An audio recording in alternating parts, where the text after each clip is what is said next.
quite a lot is going on, especially as we're coasting to the end of the year. We've had food prices continue to fluctuate. The markets, of course, not unconnected to the fact that there's a tightening in the economy. There's no money in the market, so in the pocket to buy.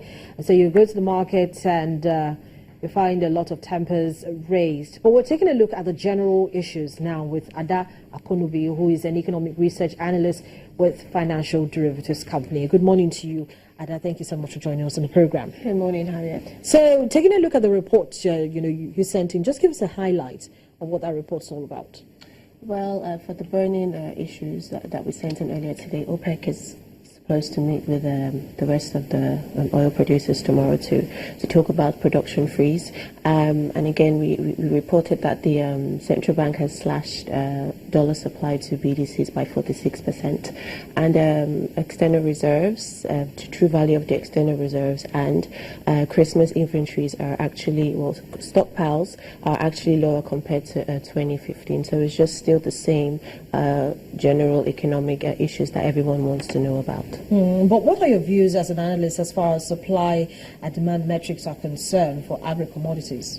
Well, compared to last month, if you go to stores now, we see that most stores are stocking up for Christmas. Well, as we reported in the slides today, it's different, or it's much lower compared to 2015, and the sheeps awaiting birth are actually about half compared to what it was in 2015. So we see that a lot of traders or manufacturers are not importing as much due to the forex illiquidity that we have right now. So, but then at the same time, consumer resistance is still kicking in, and I believe that domestic commodity prices have actually reached a plateau. I'm not sure it can go much higher than that because consumers are not buying, and consumers now have to make very informed decisions, and they are quite rational in terms of what is a necessity and what should I forego this Christmas season. One thing that's a necessity is rice, and then we're not seeing the price of a bag of rice coming down. Instead, it seems like it's rising. Yes. And up until the end of the festive season, that's going to continue.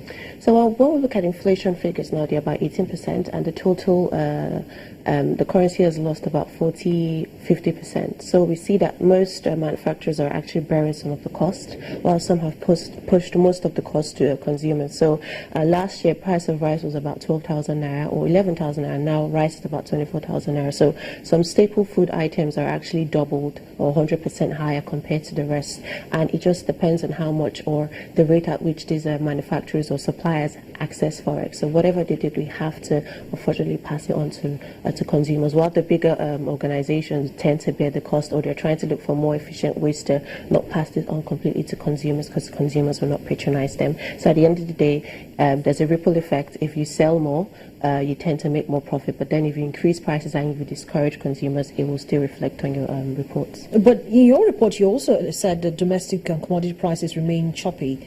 Why? What's the cause of this, and do you expect it to last to the end of the year? So when I mean domestic commodity prices, there's a huge range of price.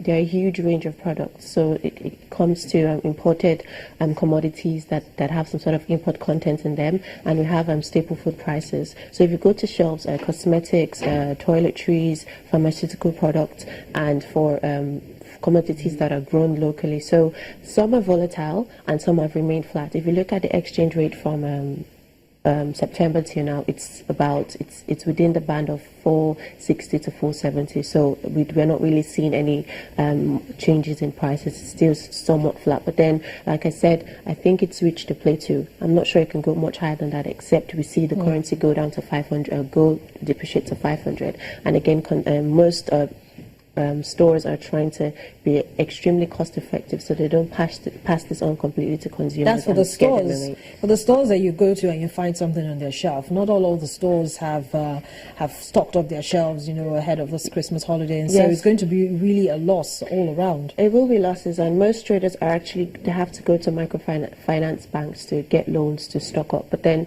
they're taking loans, they have to pay back, but then consumers are not patronizing despite the fact that they took huge loans from the bank. So most small-scale traders are actually feeling the brunt of this, and everyone around the chain are actually hurting from this. And that's why you also see a rise of these Ponzi schemes, because people are looking at ways of, getting some money in their pocket to, stock up their stores, for instance, or even put money in their pockets. Yeah. But for the market now, what's your immediate outlook? Today is Tuesday, and it's the last Tuesday in the month of November. The next conversation I'll be having with you, I'll be saying, hello, Adan, welcome to the month of December. Yeah. But from today till December the 1st, when the new month starts, what's your outlook for the market? Well, for domestic commodity prices, I expect prices to remain as it is. Like most big stores, they have their suppliers. So it's whatever the suppliers, or what price the suppliers supply to them, they tend to sell to the market. But then some are trying to give discounts. Some actually feel the pain consumers are going through, and they're trying to bear some of the cost, while some can't do that alone. Prices will trade as it is. I don't expect consumers to patronize as much compared to last year.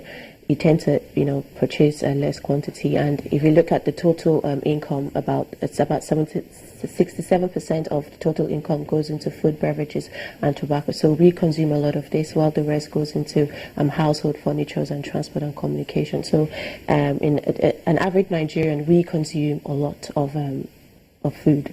So, but then I think our demand, a lot of people can't even have three square meals as it is. They have to eat like twice a day. But then we still had Black Friday sales on, just last week, and we had Cyber Monday yesterday. So what were you buying? I didn't buy anything, because prices were high compared to last year. So I'm sure a lot of consumers... But is it 50% discount? No, I'm not sure. It's 50% discount, but the prices are still high. So I'm sure a lot of consumers didn't even take advantage of that. Because, like I said, they have to make do I need to buy this now? Is it necessary? The Christmas season is coming up. Food prices are double the price, 3 times the price. I have to make sure that I, rearrange my scale of preference, choose what is most important, and try and manage. I'm very sure if we had either Black Friday sales on agri-commodities, for instance, it would have been a sellout, or even Cyber Monday sales on commodities, it really would have been a sellout. It would. Well, some stores gave a discount in a bag of rice, for example. If you buy a certain quantity, you get a certain half price, or you get free delivery. So a lot of stores are coming up with very creative ways to